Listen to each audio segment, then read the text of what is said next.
Vamos a estar en Marcos capítulo 5, del versículo 1 al versículo 20. Y vamos a dar lectura a estos versículos.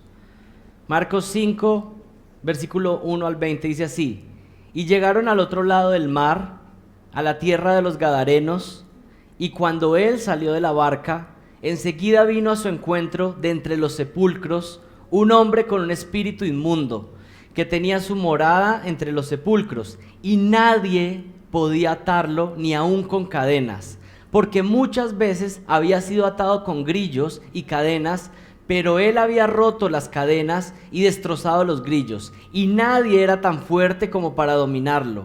Y siempre, de noche y de día, andaba entre los sepulcros y en los montes, dando gritos e hiriéndose con piedras. Cuando vio a Jesús de lejos, corrió y se postró delante de él, y gritando a gran voz dijo: ¿Qué tengo yo que ver contigo, Jesús, Hijo del Dios Altísimo? Te imploro por Dios que no me atormentes. Porque Jesús le decía: sal del hombre, espíritu inmundo. Y le preguntó: ¿cómo te llamas? Y él le dijo: me llamo Legión, porque somos muchos.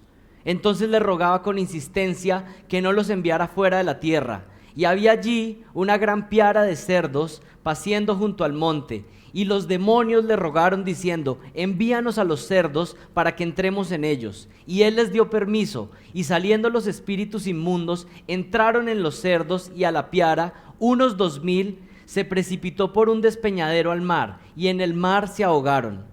Y los que cuidaban los cerdos huyeron y lo contaron a la ciudad y por los campos, y la gente vino a ver qué era lo que había sucedido.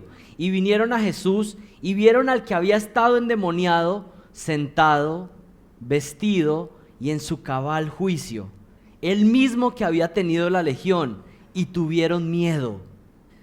Y los que habían visto les describieron cómo le había sucedido esto al endemoniado y a los cerdos, y comenzaron a rogarle que se fuera de su comarca.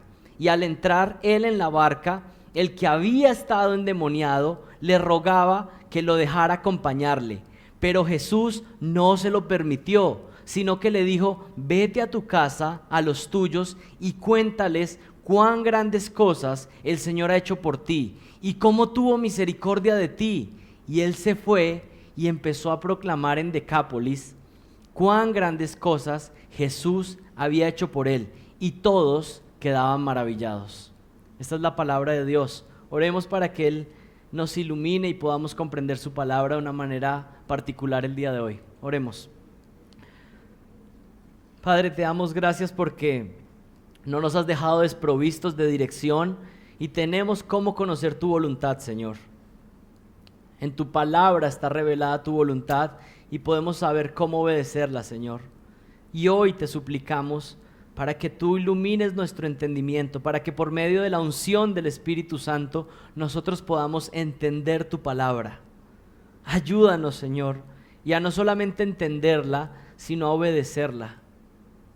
Te suplico que si el día de hoy hay alguien aquí que aún no te conoce, que aún no ha rendido su vida completamente a ti, que hoy le traigas convicción de pecado, que hoy salves, Señor. Por favor, ten misericordia de un pecador que se arrepiente, Señor, y rescata.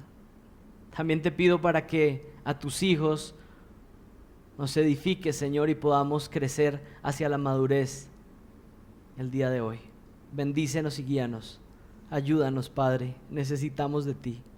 Ayúdanos, Señor. Amén. Marcos 5 del 1 al 20, y he titulado el mensaje el día de hoy: un encuentro con el Omnipotente. Un encuentro con el Omnipotente. Y a manera de introducción estuve revisando y conociendo la historia de una mujer que se llamaba María Slessor. María Slessor. Y cuentan que ella era una niña pequeña, pelirroja, no muy fuerte ni muy alta, pero que cuando era jovencita, cuando era una niña, en su casa, un día supo que había unas tribus en África que eran caníbales, que se comían unos a otros cuando llegaba un momento de ataque, de guerra, y que estas tribus no habían escuchado de Jesucristo. ¿Y saben qué pasó con esa niña en casa? Desde niña ella un día dijo, pues si eso es verdad, un día yo quiero ir como misionera allá y predicar el evangelio. Ella dijo, si Jesucristo es la única solución, si ese pueblo necesita escuchar de Jesucristo y nadie les ha proclamado, ella desde niña tuvo eso en la mente. Un día yo voy a ser una misionera y voy a proclamar el evangelio. Pues miren, María Slessor creció y cumplió su promesa. Un día ella fue y viajó a esas tribus hostiles de hombres rudos y agresivos. Y ella fue y se fue acercando poco a poco para proclamar el evangelio. Y hay un relato de la conversación que ella tuvo un día con uno de los líderes de esa tribu. Un día María se enfrentó a uno de estos líderes de esta tribu hostil, se paró enfrente y este hombre le dijo a ella, es muy poco probable que tú, una mujer, pueda influenciar a mis hombres que aman la guerra. Este líder de la tribu le dijo, mira, la vio así, flaquita, pelirroja, y dijo, bueno, es muy poco probable que tú vayas a poder hacer algo con estos hombres que son aguerridos, que son fuertes, que están listos para matar. ¿Y saben qué le contestó María Slessor? Le contestó ella esto, tú tienes mucha razón si estás teniendo en cuenta el poder de esta mujer, pero hay algo que no has calculado, tú no has calculado el poder del Dios de esta mujer. Y este Dios del cual María Slessor estaba hablando es el Dios omnipotente al que ustedes y yo adoramos. Él es un Dios omnipotente. Y vimos la semana pasada que Jesucristo es un hombre verdaderamente, pero Él es al mismo tiempo el Dios todopoderoso. ¿Existe algo difícil para Dios? ¿Hay algo que Él no puede hacer? Esta mujer que parecía débil le habló a estos caníbales con toda autoridad diciendo, yo soy débil, pero ustedes no conocen el Dios todopoderoso al que yo sirvo. Ese es nuestro Dios, un Dios omnipotente. Louis Berkhof, el teólogo, cataloga el atributo de Dios, de su omnipotencia, bajo la soberanía. El hecho de que Dios sea soberano solamente se puede dar si Él es un Dios omnipotente. Un Dios que puede hacer todo lo que quiere, lo que Él determina, tiene que ser un Dios omnipotente que tiene la capacidad de poner en acción sus atributos, sus deseos, su voluntad.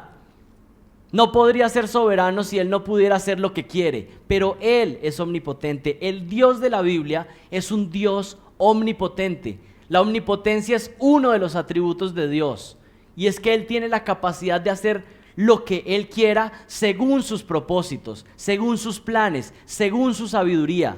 Él ejecuta su omnipotencia poniéndolo en mezcla perfecta con el resto de atributos. Dios ejecuta su omnipotencia, pero siempre es una omnipotencia justa, siempre es una omnipotencia santa. Dios no va a hacer lo que le provoca simplemente yendo en contra de sus otros atributos. Cuando Dios ejecuta un atributo, lo hace en completa congruencia con el resto de sus atributos. Aún su ira es una ira santa, una ira buena. Y por lo tanto también su omnipotencia está mezclada. Y hay ciertos versículos en la Escritura que nos aclaran esta verdad del Dios omnipotente. En Génesis 18:14 dice, ¿hay para Dios alguna cosa difícil? Al tiempo señalado volveré a ti y según el tiempo de vida, Sara tendrá un hijo. Una mujer anciana, pero que tenía la promesa de que Dios le daría un hijo. El Señor dice, ¿hay algo difícil? ¿Acaso yo no podría darle un hijo a esta mujer? ¿Quién es el que da la vida? ¿Quién es el que puede crear? ¿Hay algo difícil? Y sabemos que ¿cuál es la respuesta? ¿Existe algo difícil para el Dios de la Biblia, para el Dios verdadero? La respuesta es no. Dios puede hacer más allá de lo que pedimos y de lo que aún imaginamos. Eso es muestra de su omnipotencia. No hay nada que sea difícil para Dios. Jeremías 32:27 dice, he aquí que yo soy Jehová, Dios de toda carne. ¿Habrá algo que sea difícil para mí? No existe nada difícil para Dios. Y a veces nosotros tememos ciertas situaciones en nuestra vida, pero es porque nos olvidamos de quién es nuestro Dios, que Él es un Dios omnipotente, que no existe nada difícil para Él. No hay nada que a veces nosotros decimos, bueno, esta petición, no, es que esto ya está muy difícil. No, para Él no hay nada difícil. Aún lo que es lo más simple o lo más complicado para los seres humanos, para Dios está en el mismo nivel. Él es omnipotente y puede hacerlo todo. El Salmo 115, 3 dice: nuestro Dios está en los cielos, todo lo que quiso, Él ha hecho.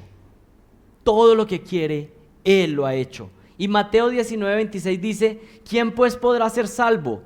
Y mirándolos les dijo: para los hombres esto es imposible, mas para Dios todo es posible. No existe nada imposible.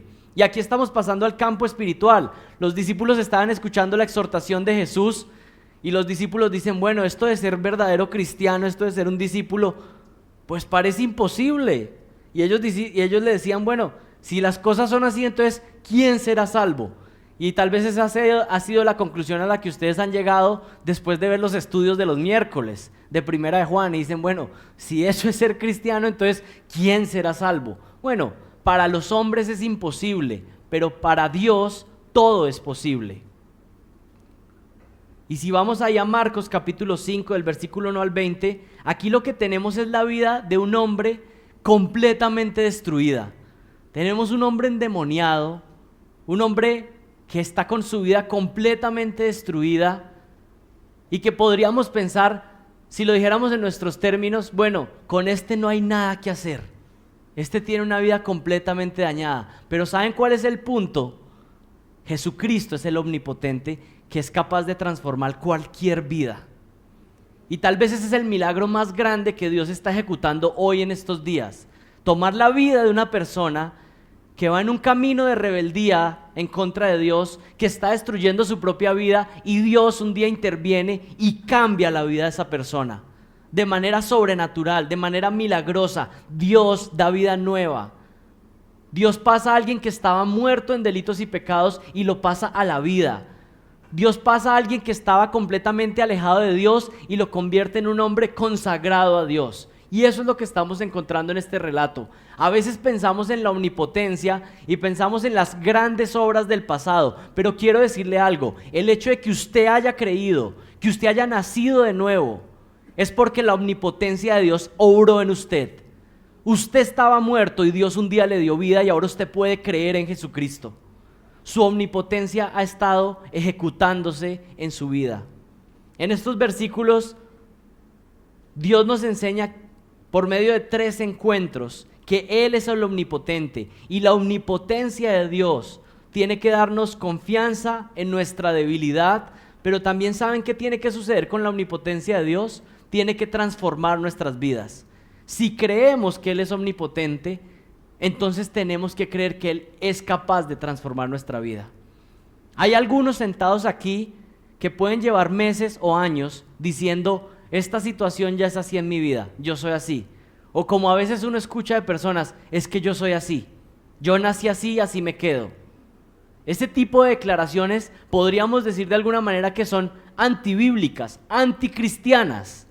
Un cristiano no puede decir: es que yo soy así, porque justamente un cristiano es uno que está cambiando a la medida de Jesucristo, que Dios lo está transformando. Así que si usted era de los que hablaba de esa manera: no, es que yo ya soy así, yo nací así, así me quedo, pues son 2 opciones: así se queda en un rumbo a condenación eterna, o se rinde ante Jesucristo y dice: Señor, por favor, cámbiame, tú eres el omnipotente que puede transformar mi vida. Hoy vamos a ver un encuentro con el omnipotente, una conversación con el omnipotente y una respuesta al omnipotente. Comencemos con el primer punto: un encuentro con el omnipotente. Miren el versículo 1 en el capítulo 5. Un encuentro con el omnipotente. Y llegaron al otro lado del mar. Y ya sabemos el contexto, donde venían. Los discípulos habían estado ahí cuando el Señor había calmado la tormenta. Todavía estaban con asombro de lo que el Señor había hecho, y dice que llegaron al otro lado del mar. Jesucristo ya les ha mostrado que Él es el Dios todopoderoso, que Él es omnipotente. En el 4:35 Jesús muestra que tiene poder sobre la naturaleza, sobre el mundo físico.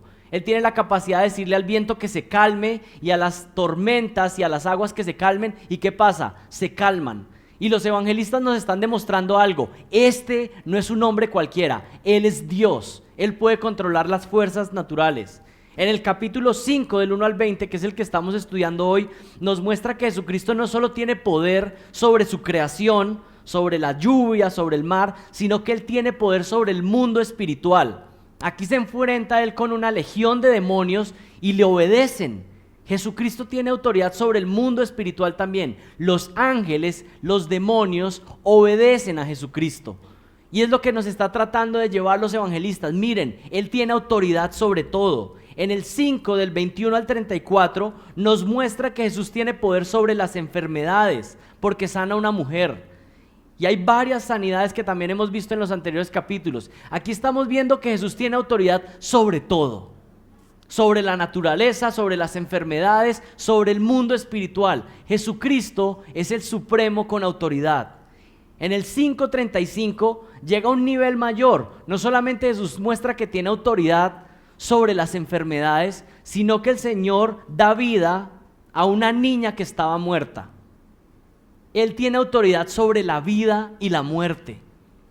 Él es el Dios omnipotente. Y miren nuevamente el versículo 1. Y llegaron al otro lado del mar, a la tierra de los Gadarenos. Esto es al sudeste de Galilea, pero hay algo importante a enfatizar ahí. Esta tierra de los Gadarenos es una población gentil, una población no judía. Y este va a ser un elemento muy importante en toda la narrativa de lo que está sucediendo ahí. Porque el Señor está mostrando que Él puede salvar aún lo que los hombres pueden ver como lo más desechado del mundo. Y toda la escena está enmarcada en eso. Una población gentil, un hombre que vive entre muertos, tocando muertos, un hombre que está endemoniado. Y en esa escena donde parecería que no hay esperanza, Él dice: yo soy el Dios omnipotente y yo puedo cambiar todo absolutamente. Y miren el versículo 2. Y cuando salió Él de la barca, está hablando de Jesucristo, enseguida vino a su encuentro entre los sepulcros un hombre con un espíritu inmundo. Aquí tenemos este hombre que se está acercando a Jesucristo. Es un hombre que está en esta zona gentil, pero además dice que tiene espíritu inmundo. Y miren el versículo 3, que tenía su morada entre los sepulcros. ¿Dónde vivía? Dentro de los sepulcros, con los muertos. Y nadie podía atarlo ni aun con cadenas, porque muchas veces había sido atado con grillos y cadenas, pero él había roto las cadenas y destrozado los grillos. Y nadie era tan fuerte como para dominarlo. Y siempre de noche y de día andaba entre los sepulcros y en los montes dando gritos e hiriéndose con piedras a sí mismo. Y cuando vio a Jesús de lejos, corrió y se postró delante de él. Aquí tenemos un encuentro contundente. Tenemos este hombre endemoniado. Los discípulos todavía están asombrados por lo que había pasado, pero el Señor como que continúa su ministerio. No les deja ni pasar el asombro cuando viene una escena aún más asombrosa. Y miren lo que dice el versículo 2. Cuando salió de la barca, inmediatamente vino a su encuentro un hombre endemoniado. Y no podemos saber qué es lo que está sucediendo ahí. Podríamos pensar que este hombre está endemoniado, pero de alguna manera en su conciencia dice: voy a hacer todo lo que pueda para acercarme a ese, que dicen que tiene la solución para todo. Esa podría ser una posibilidad, pero también miren lo que dice el capítulo 3, versículo 11.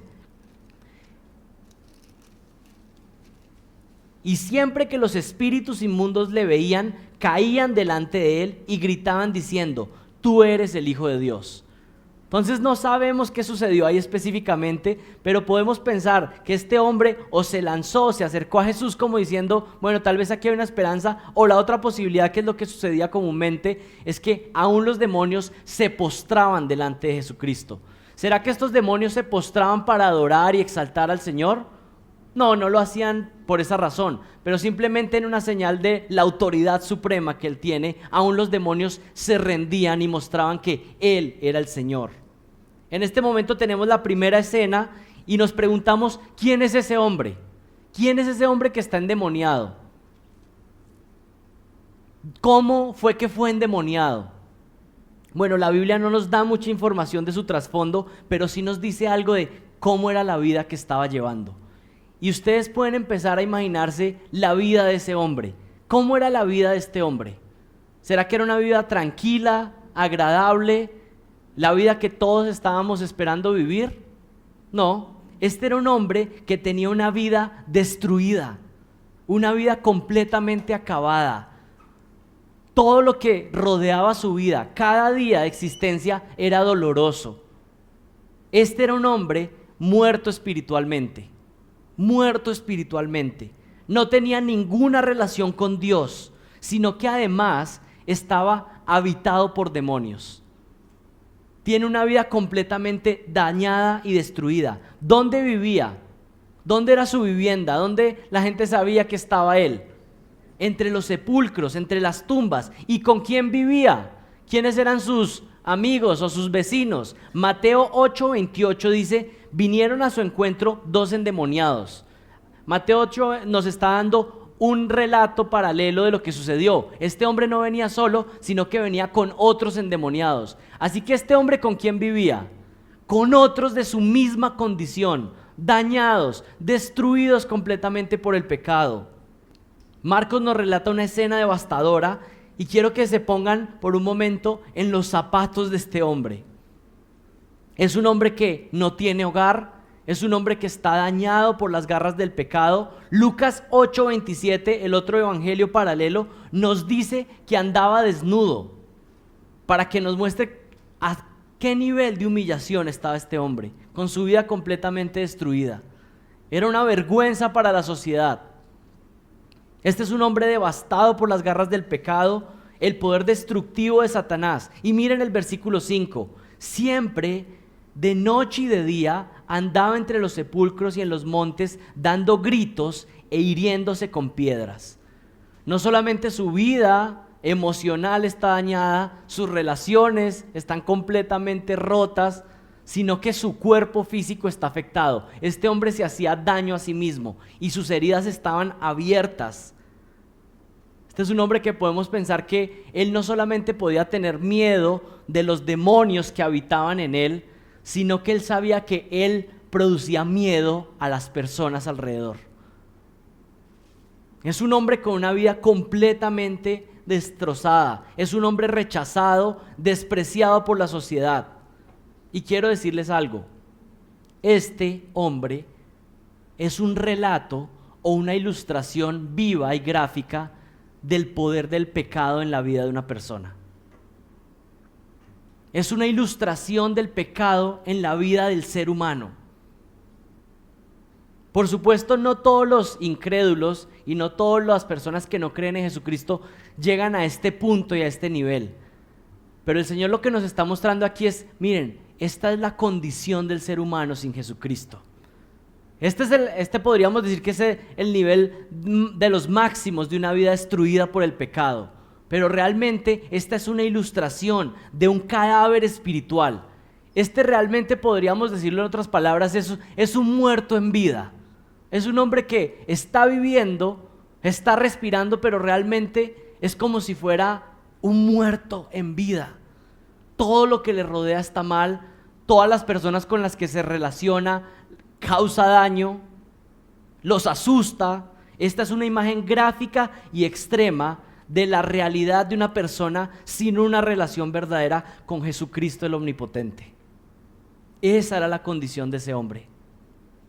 Y hay un elemento más que hay que notar en la vida de este hombre. Miren el versículo 3 y noten la repetición de la palabra nadie, nadie, nadie. Versículo 3, y nadie podía atarlo ni aún con cadenas. Y miren el versículo 4, y nadie era tan fuerte como para dominarlo. Hay una repetición en la palabra ahí. Nadie, nadie, nadie era capaz. Nadie era capaz de atarlo. Nadie era capaz de ayudarlo. ¿Y cuál es el punto ahí? La negación es fuertísima en el griego y está diciendo nadie es capaz de dominarlo. La palabra dominar ahí es damaso, que habla de domar una bestia salvaje. Marcos lo que está diciendo, este hombre era como una bestia salvaje. Nadie era capaz de dominarlo. Nadie era capaz de domarlo. Nadie podía ayudarle. Tenemos un hombre con una vida destruida, una vida que nadie podía resolver. Pero justamente ese es el punto al que Marcos nos está llevando. Nadie era capaz de ayudarle, pero había uno que sí. ¿Quién? Jesucristo, el Omnipotente. ¿Y cuál es el punto acá? Que esta es la realidad de todos nosotros sin Jesucristo. una vida completamente destruida, una vida completamente dañada, una vida donde se hace una cosa y cada vez es peor. Esa es la vida de aquellos que están sin Jesucristo. Y tal vez sea su caso y usted dice, pero ¿por qué todo va de mal en peor? ¿Y por qué con este un problema y con este el otro y con este problema?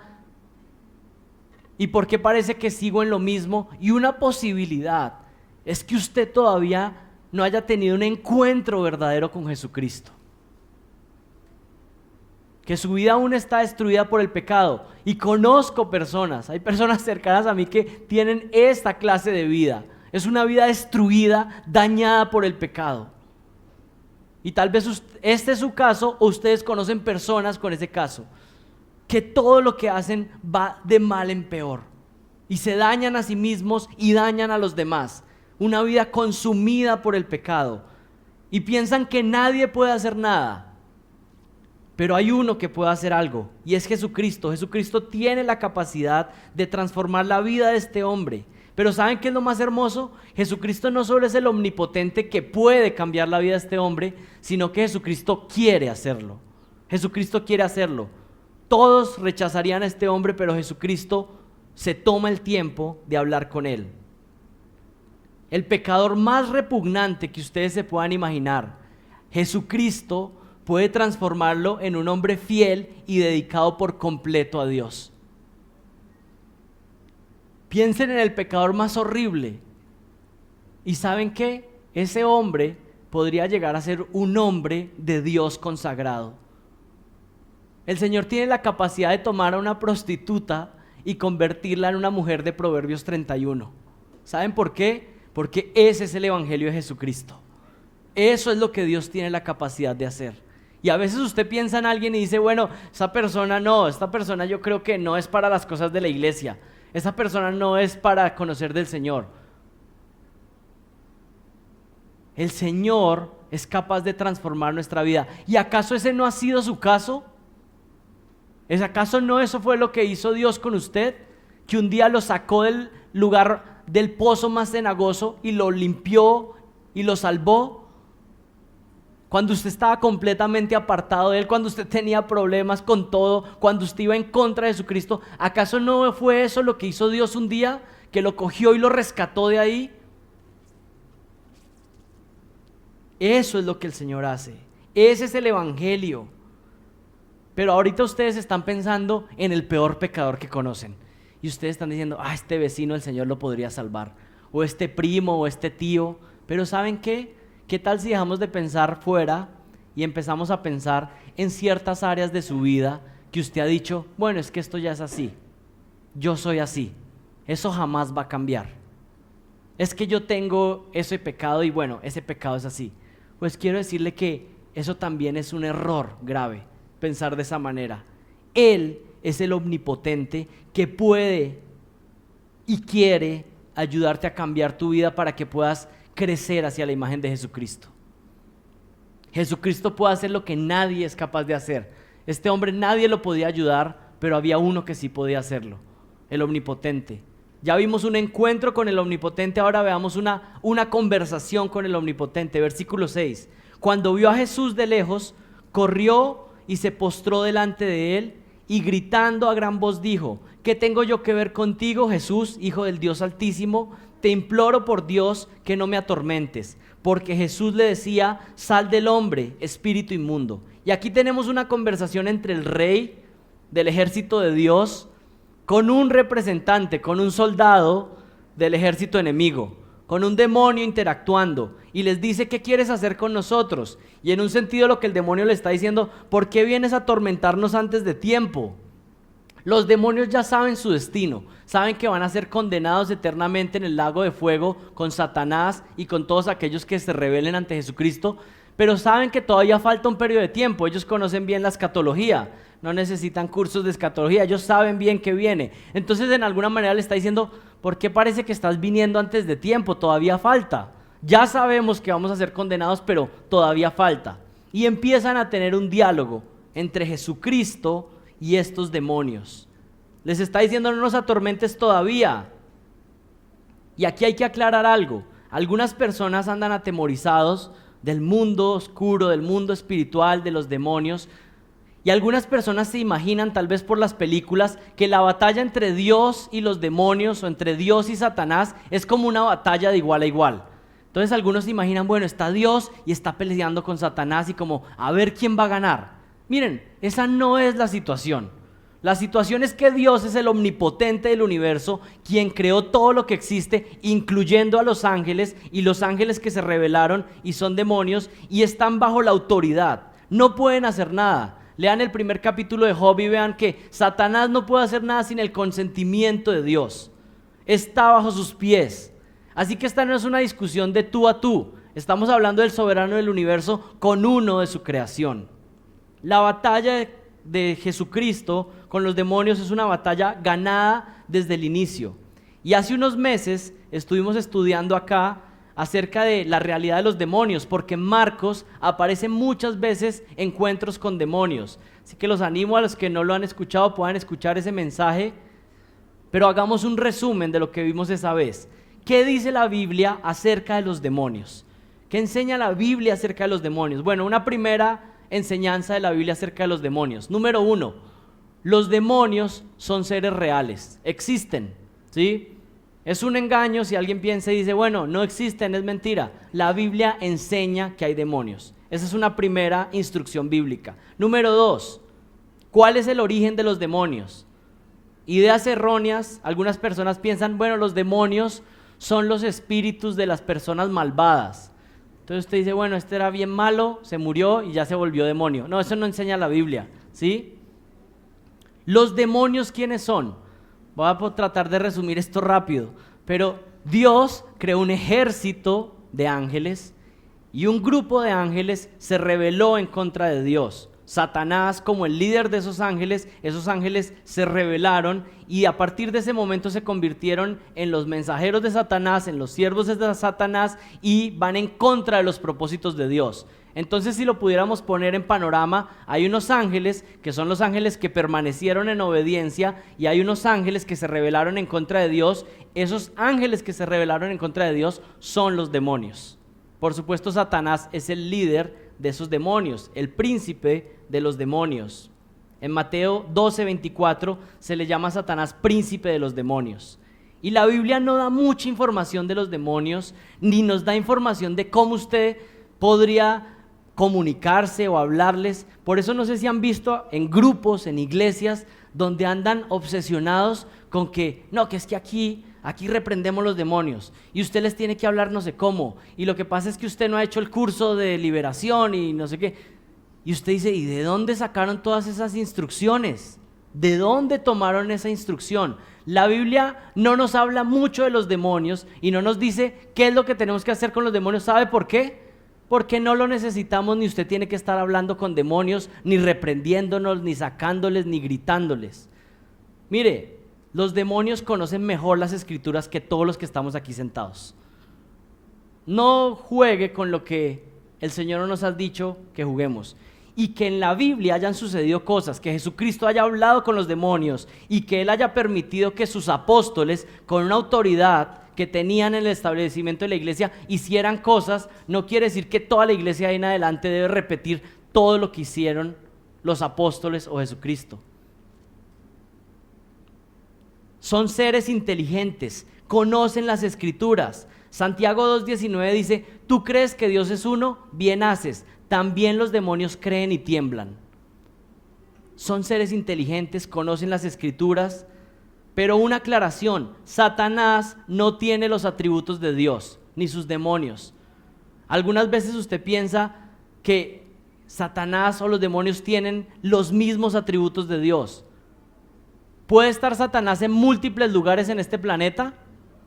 No, él no es omnipresente. ¿Puede Satanás hacer todo lo que él quiera y obrar un poder que no tiene límites? No, él no es omnipotente. ¿Puede Satanás conocer todo lo que sucede y todos los pensamientos de los seres humanos? ¿Puede aún Satanás poner pensamientos en su cabeza? Bueno, son ideas comunes y fáciles entonces para usted excusar su pecado. Porque hay gente que le gusta hablar tanto de los demonios porque ¿saben qué? Es una excusa fácil para dejar que el pecado crezca. porque es más fácil decir, es que un demonio me tentó. Es más fácil decir, es que yo pequé porque fui impulsado. ¿Saben qué dice la Biblia? Que su peor enemigo es usted mismo. Hay suficiente pecado en su corazón. Tal vez hombres y mujeres consagrados al Señor, que están haciendo un impacto por el Evangelio, que están llevando hasta lo último de la tierra, están viviendo en santidad consagrada, es posible, como lo mencionaba Andrés esta mañana, es posible que esos hombres tal vez se les mande ciertos ataques, o esas mujeres. Pero usted solito, con su propio corazón, o nosotros con nuestro propio corazón, tenemos suficiente para cometer pecados y desear pecados. Así que ese engaño tenemos que dejarlo a un lado. Y por último, ¿qué hacen los demonios? ¿A qué se dedican los demonios? Ustedes pueden tomar nota y luego revisar con atención estos versículos, pero lo principal que hacen los demonios es oponerse a los planes de Dios. Daniel 10:10 y Apocalipsis 16:13. ¿Qué más hacen los demonios? Promueven la idolatría. Primera de Corintios 10:20 y Apocalipsis 9:20. Pero una de las tareas principales de los demonios en esta época, ¿saben cuál es? La promoción de las falsas religiones. La promoción de las falsas religiones. ¿Usted cuando se imagina lo diabólico y lo demoníaco, en qué piensa? Comúnmente pensamos, bueno, pues gente vestida de negro, ¿cierto? Y con velas, y bueno, cualquier otra cosa que usted se pueda imaginar, y sacrificios de esto y lo otro. ¿Saben qué es lo más demoníaco? ¿Saben qué es lo más demoníaco en este mundo? Un hombre en un púlpito enseñando mentiras y diciéndole a la gente que esa es la ruta para llegar al cielo cuando realmente los está enviando al infierno. Un sacerdote diciéndole a la gente que la salvación no solamente es por la fe, sino también por sus obras, es demoníaco. Un pastor que le dice a la gente que tiene que obtener la salvación o que puede encontrar la bendición de Dios diciéndole que lo haga a través de su dinero es demoníaco. Porque ¿saben qué es más engañoso? Algo que parezca verdadero. Por supuesto, los vestidos de negro y pintados de blanco, bueno, me imagino, también tienen su parte demoníaca, pero su impacto es poco. Mientras que uno que parece piadoso, que parece un ángel de luz, pero está engañando a las personas, eso es lo más demoníaco, eso es lo más dañino. Eso es lo que están haciendo los demonios en estos días. Usted pensaba que los demonios están para espantar gente en las casas, pero realmente pues ese tendrá que ser un demonio muy varado, pues no. La tarea principal demoníaca en este mundo es la promoción de la falsa doctrina para que la gente no vaya a Jesucristo verdaderamente. Un sitio donde se enseña que Jesucristo no es Dios. Eso es demoníaco. ¿Y esto para qué es? Para que nos sacudamos y dejemos de estar pensando que lo demoníaco son a veces las cosas que aparecen en las películas. Eso es lo de menos. Y estemos atentos que Satanás, mientras nos engaña y nos entretiene con todas esas cosas, se nos olvida que hay otras cosas demoníacas que se están metiendo en los hogares, en las familias, en este país. Y estemos realmente despiertos y con discernimiento bíblico y pudiendo decir, esto es de Dios, pero esto realmente es una enseñanza demoníaca y malvada. Último punto, antes de seguir con el versículo. ¿Puede un creyente verdadero ser poseído por un demonio? La respuesta contundente es no, porque el Espíritu Santo mora en todo cristiano. Así que un demonio no puede poseer a un creyente verdadero. Y yo creo que ese es un ánimo más para que si usted no está en Cristo hoy venga Jesucristo y el Espíritu Santo more en usted. Y usted esté completamente seguro que el Omnipotente está morando en usted y usted está completamente protegido. Si usted no está en Él, si Jesucristo no está en usted por medio de su Espíritu, por supuesto que usted tiene mucho que temer. Miren el versículo 9 en Marcos 5. Y le preguntó, ¿cómo te llamas? Y él le dijo, me llamo Legión porque somos muchos. Entonces le rogaba con insistencia que no los enviara fuera de la tierra. Una legión era un grupo de soldados que más o menos estaba conformado por 5.600 hombres. Y podemos afirmar, no podemos decir exactamente, bueno, es que este hombre tenía 5.600 hombres, pero ¿qué estaba diciendo el demonio cuando dice somos legión? Está diciendo por lo menos dos cosas. Está diciendo, somos muchos, no es uno solo el que está acá. Y ¿sabes qué? Somos como un ejército listo para pelear. Eso era lo que había en este hombre, una legión de demonios. Y miren el versículo 11. Y había allí una gran piara de cerdos paciendo junto al monte, y los demonios le rogaron, diciendo, envíanos a los cerdos para que entremos en ellos. Y él les dio permiso, y saliendo los espíritus inmundos, entraron en los cerdos, y la piara, unos 2.000, se precipitó por un despeñadero al mar, y en el mar se ahogaron. Y es una petición extraña, no tenemos detalles, pero estos demonios le dicen, mira, no nos mandes fuera, sino mándanos a esta piara de cerdos. ¿Qué es una piara? Pues como una manada de cerdos, habían 2.000 cerdos, y estos demonios le dicen, mándanos a los cerdos. Por supuesto sabemos que hay connotaciones del cerdo como un animal inmundo en el antiguo pacto, y ellos decidieron ir ahí. El Señor Jesucristo decide acceder a la petición de los demonios y los deja ir a ese grupo de cerdos. Si en el primer punto vimos que Jesucristo puede hacer lo que nadie más es capaz de hacer, aquí vemos que Jesucristo tiene poder sobre absolutamente todo lo que existe. Él tiene poder aún sobre las fuerzas espirituales. Y miren, Cali es una ciudad infestada de múltiples pecados. Ustedes lo saben, ustedes viven hace más tiempo que yo acá. Y a veces eso nos puede amedrentar. Esta ciudad uno encuentra brujería, santería, adivinación, y eso puede a veces asustar a los creyentes, pero quiero recordarles algo, hay uno que es más poderoso que todo esto, y es Jesucristo, el omnipotente. Usted no tiene por qué temer, usted lo que tiene que hacer es que refugiarse en Él. Eso es lo que necesitamos. Dios está al cuidado de nosotros. Dios está al cuidado de nosotros, porque no tenemos lucha contra sangre y contra carne, sino contra principados, contra potestades, contra los gobernadores de las tinieblas de este siglo, contra las huestes espirituales en las regiones celestes. Efesios 6:12. Miren, estamos en una lucha espiritual y lo que necesitamos es estar cubiertos con el que tiene poder sobre el mundo espiritual. Y en la última escena tenemos una respuesta al omnipotente. Tuvimos un encuentro con el omnipotente, una conversación con el omnipotente y ahora una respuesta ante el omnipotente. Miren el versículo 14. Y los que cuidaban los cerdos huyeron y lo contaron en la ciudad y por los campos. Y la gente vino a ver qué era lo que había sucedido. Y como les dije al principio, desde una perspectiva judía, toda esta escena era inmunda. Toda la escena era inmunda. Un hombre endemoniado en un territorio gentil que vivía entre cadáveres. Y ustedes saben que según Números capítulo 19 del versículo 11 en adelante, dice que si alguien tenía contacto con un muerto, quedaba inmundo desde la ley ceremonial. Y esto no es coincidencia, nos está mostrando que todo el ambiente estaba contaminado. Pero además de eso hay un detalle más. Territorio gentil, viviendo entre muertos, endemoniado, y como para poner así como el toque más. ¿Cuál era el negocio de la zona? La venta de cerdos.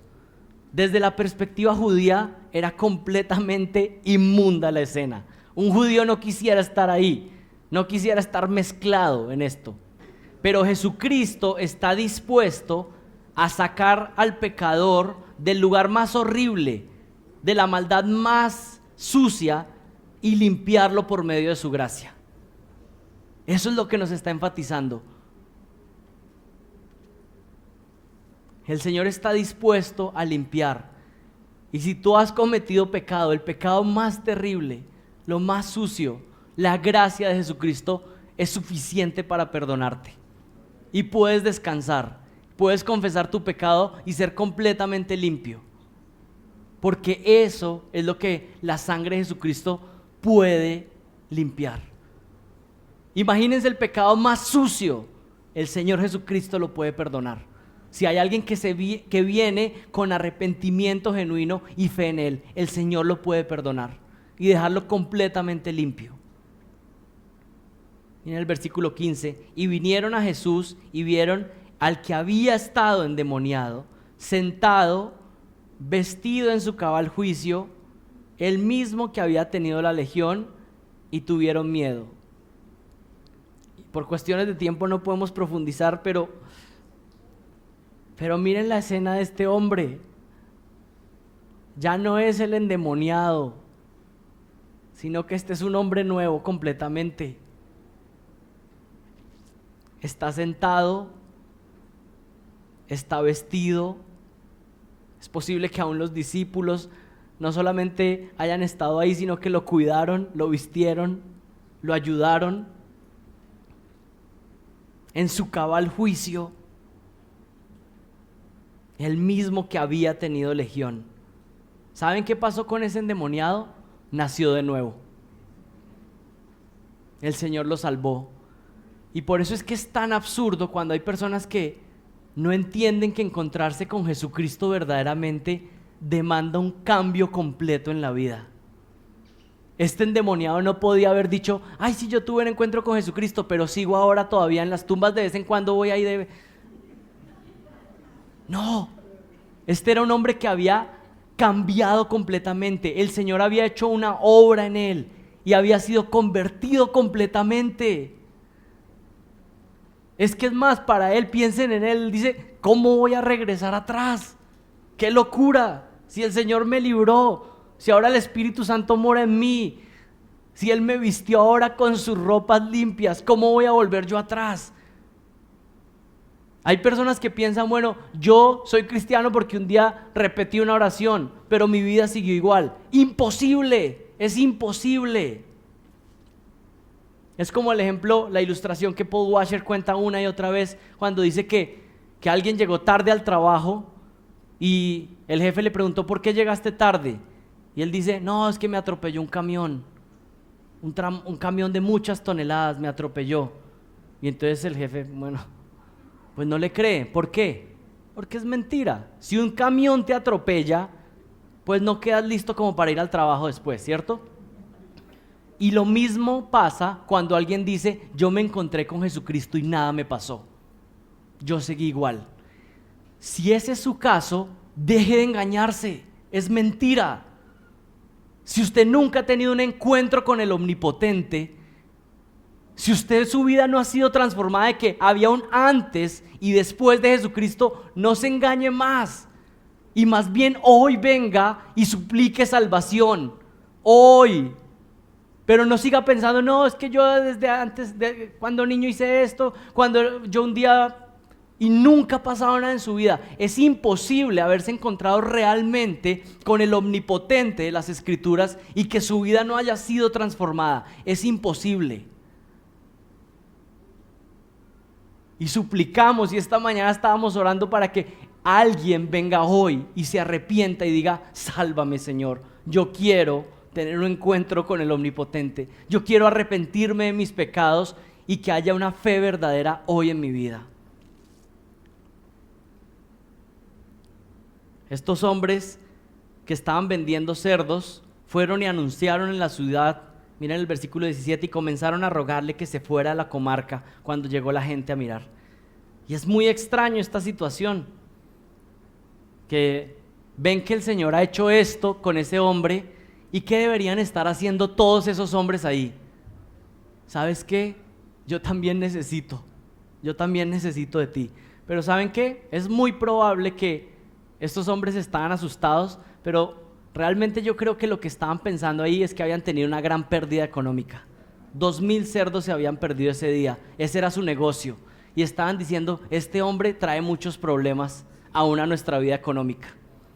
Y algunas personas dicen, esto de seguir a Jesucristo realmente, pues hasta puede traer problemas en mi vida económica. Ser del todo correcto, ser del todo honesto. Y estos hombres dijeron, bueno, este Jesucristo parece que tiene poder. Habíamos visto a este endemoniado y lo pudo cambiar, pero no pensaron, ¿cómo entonces lo puedo conocer yo a él? Sino que dijeron, no, este hombre trae consecuencias, mejor vete. Y les parece absurdo que le estén diciendo a Cristo que se vaya, pero eso es lo que hace todo aquel que se encuentra con el Evangelio de Jesucristo. Dice, ¿sabes qué? Después, mañana, otro día. Hay personas que aún están pensando, yo me arrepiento el último día de mi vida. Necios. Comenzaron a rogarle que se fuera. Comenzaron a rogarle que se fuera. Pero en contraste a estos hombres que le rogaban a Jesucristo que se fuera, miren el versículo 18. El Señor Jesucristo ya ha pasado esta situación y al entrar él en la barca, el que había estado endemoniado le rogaba que lo dejara acompañarle.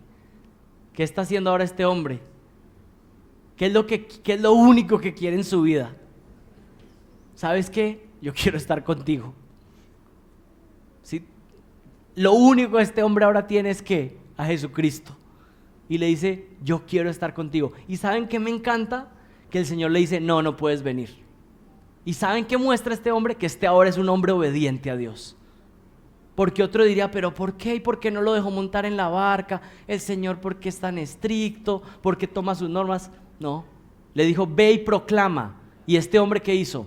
O empezó a obedecer a su Señor. Porque esa es una marca de un creyente verdadero. Él pensaba que lo mejor era irse en la barca con Jesús, pero Jesús le dice, no, tú no. ¿Y qué hace? Ok, es lo que voy a hacer. Tú eres mi amo, yo soy tu esclavo. Eso es lo que hace un verdadero seguidor de Jesucristo. Ve a Jesucristo como su Señor y se porta como un esclavo de Jesucristo. La palabra siervo en el Nuevo Testamento, que muchas veces se traduce como siervo, realmente la palabra doulos es esclavo, porque eso es lo que somos de Jesucristo, esclavos. Este hombre le pidió que lo dejara entrar en la barca, pero el Señor Jesucristo le contestó en el versículo 19, Jesús no se lo permitió, sino que le dijo, vete a tu casa a los tuyos y cuéntales cuán grandes cosas el Señor ha hecho por ti y cómo tuvo misericordia de ti. Y él se fue y empezó a proclamar en Decápolis cuán grandes cosas Jesús había hecho por él. Y todos se quedaban maravillados. El ex endemoniado ahora es un evangelista del reino de los cielos. Un hombre con la vida destruida ahora es un hombre útil para la gloria de Dios. No se conforme con migajas y pensar que una vida destruida, una vida llena de pecado, es lo normal de la vida cristiana, porque no es cierto. ¿Saben qué? Jesucristo no solamente nos ha perdonado nuestros pecados, sino que nos ha dado libertad de la esclavitud del pecado. Ahora usted tiene la capacidad de luchar contra su pecado. Recurra a la omnipotencia de Dios, y eso que le cuesta, dígale, tú eres el omnipotente, ayúdame a cambiar, ayúdame a obedecerte. Algunas lecciones prácticas que aprendemos de este ex endemoniado. ¿Cuál es el tipo de respuesta que tuvo este hombre? Número 1, si tú te has encontrado con el omnipotente, tu vida tiene que cambiar. En el versículo 15 vemos eso. Si tú estás en Jesucristo, tu vida tiene que cambiar. No hay otra opción. Número 2, si tú has tenido un encuentro con Jesucristo, tu vida debe estar caracterizada por un deseo y amor por Jesús. Versículo 18. ¿Qué es la vida cristiana? Estar enamorados de Cristo. Amarlo a Él. Quiero estar con Él, Señor. Quiero más. Quiero conocerte más. Quiero obedecerte más. Número 3. Tu vida debe estar enmarcada por la obediencia. Versículo 20. Obediencia. Amar a Jesucristo es obedecer a Jesucristo. Y por último, si tú has tenido un encuentro con el Omnipotente, si tú has tenido un encuentro con Jesucristo, donde has confesado tus pecados, te has arrepentido y crees que Jesucristo es el único medio de salvación, otra respuesta es que ahora tú tienes que ser alguien que proclama el Evangelio a otros. Si eso es verdad en tu vida, entonces no te puedes quedar callado y tienes que decirle a otros, mira, Jesucristo es el único en el cual hay salvación. Esto fue lo que hizo este hombre a partir de este momento. Oremos al Señor y que Él permita que nuestras vidas sean transformadas y que nuestras vidas sean un testimonio para que otros puedan creer en Él. Oremos.